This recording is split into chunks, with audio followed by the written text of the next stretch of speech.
श्रावण मास के इस पवित्र पावन महीने में आध्यात्मिक कथाएं चैनल पर मैं आप सभी का हृदय से बहुत स्वागत करती हूँ।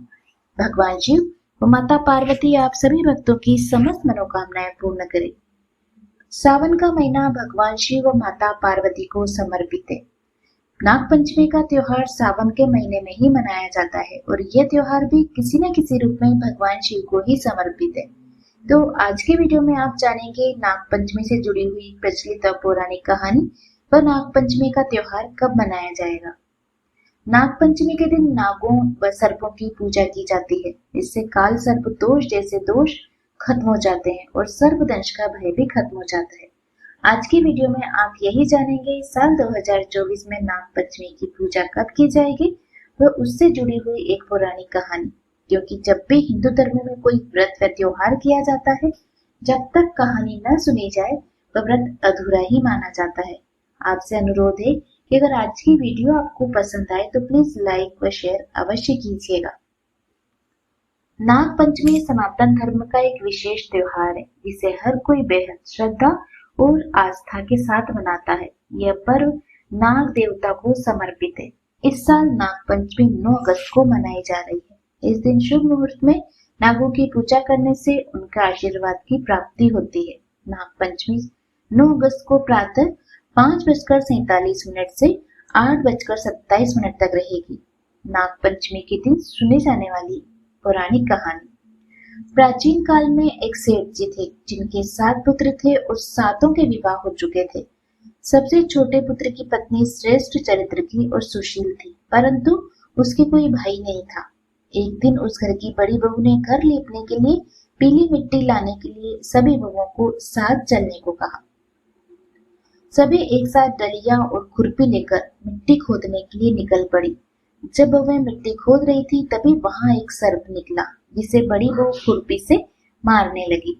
यह देखकर छोटी बहू ने उसे रोका और कहा कि इसे मत मारो क्योंकि ये बेचारा तो निरपराध है। यह सुनकर बड़ी बहू ने उसे नहीं मारा।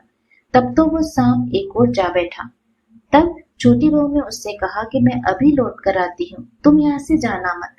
इतना कहकर वह सबके साथ मिट्टी लेकर घर चली गई और कामकाज में फंसकर सर्प से जो वादा किया था उसे वह भूल गई। उसे दूसरे दिन वह बात याद आई तो वह सबको साथ लेकर वहां पहुंची।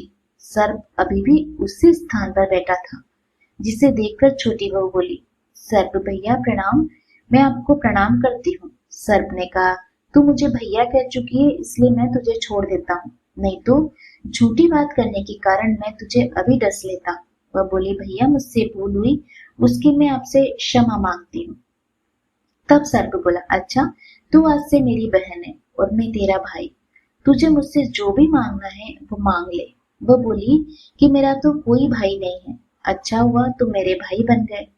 कुछ दिन व्यतीत होने पर वह सांप मनुष्य का रूप रखकर उसके घर आया और बोला कि मेरी बहन को भिजवा दो। सबने कहा कि इसका तो कोई भाई नहीं, फिर तुम कौन हो? तो वो बोला कि मैं दूर के रिश्ते में इसका भाई हूँ, बचपन में ही बाहर चला गया था। उसके विश्वास दिलाने पर परिवार के लोगों ने छोटी को उसके साथ भेज दिया। उसने मार्ग में बताया कि मैं वही सर्प हूँ, इसलिए तो डरना मत, और जहाँ चलने में कठिनाई हो मेरी पूंछ पकड़ लेना। छोटी बहू ने वैसा ही किया। इस प्रकार वह सर्प के घर पहुंच गई। सर्प के घर धन ऐश्वर्य को देखकर वह चकित रह गई। इस तरह से उसके घर में वह वहीं रहने लगी। एक दिन सर्प की माता ने उससे कहा कि मैं बाहर जा रही हूँ, तू अपने भाई को ठंडा दूध पिला देना। उसे इस बात का ध्यान नहीं रहा और उसने सांप को गर्म दूध ही पिला दिया, जिससे उसका मुख जल गया। यह देखकर सर्प की माता को गुस्सा आ गया, परंतु सर्प के समझाने पर वह शांत रही। तब सर्प ने कहा कि बहन, अब उसके बहन को घर भेजना चाहिए। तब सर्प और उसके पिता ने उसे बहुत सा सोना, चांदी, जवाहरात, वस्त्र, आभूषण देकर उसे घर पहुंचा दिया। इतना सारा धन देखकर बड़ी बहू उससे जलने लगी और कहने लगी कि तेरा भाई तो बड़ा धनवान है, तुझे तो उससे और भी धन लाना चाहिए। सर्प ने जब ये वचन सुना तो उसने सब वस्तुएं सोने की लाकर दे दी। यह देखकर बड़ी बहू ने कहा कि इन वस्तुओं को झाड़ने की झाड़ू भी सोने की होनी चाहिए। तब सर्प ने झाड़ू भी सोने की लाकर दे दी। सर्प ने छोटी बहू को हीरा मणियों का एक अद्भुत हार दिया, जिसकी प्रशंसा उस राज्य की रानी ने भी सुनी और वो राजा से बोली कि सेठ की छोटी बहू का हार मुझे चाहिए। राजा ने मंत्री को हुक्म दिया कि उसे वह हार तुरंत ही लेकर आओ।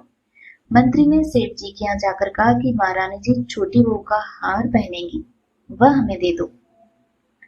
सेठ जी ने डर के कारण छोटी बहू से हार लेकर उन्हें दे दिया। छोटी बहू को यह बात बहुत बुरी लगी। उसने अपने सांप भाई को याद किया और उससे प्रार्थना की कि भैया रानी ने हार छीन लिया है, तुम ऐसा कुछ करो जैसे ही रानी हार पहने वह सर्प बन जाए और जब वह मुझे लौटा दे तब वह हार हीरो और मणियों का हो जाए। सर्प ने ठीक वैसा ही किया। जैसे ही रानी ने हार पहना वैसे ही वह सर्प में बदल गया। यह देखकर रानी चीख पड़ी और डर गई। यह देखकर राजा ने सेठ के पास खबर भेजी कि छोटी बहू को तुरंत भेजो। सेठ जी स्वयं छोटी बहू को लेकर राजा के दरबार में उपस्थित हुए। राजा ने छोटी बहू से पूछा, तूने क्या जादू किया है? मैं तुझे दंड दूंगा। छोटी बहू बोली, राजन, दुष्टता की क्षमा मांगती हूँ। ये हार ही ऐसा है, मेरे गले में हीरो और मणियों का रहता है और अगर कोई इसे पहनता है तो उसके गले में ये सर्प बन जाता है। यह सुनकर राजा ने वह सर्प बना हार उसे देकर कहा, अभी पहनकर दिखाओ। छोटी बहू ने जैसे ही उसे पहना वैसे ही हीरो मणियों का वह हार हो गया।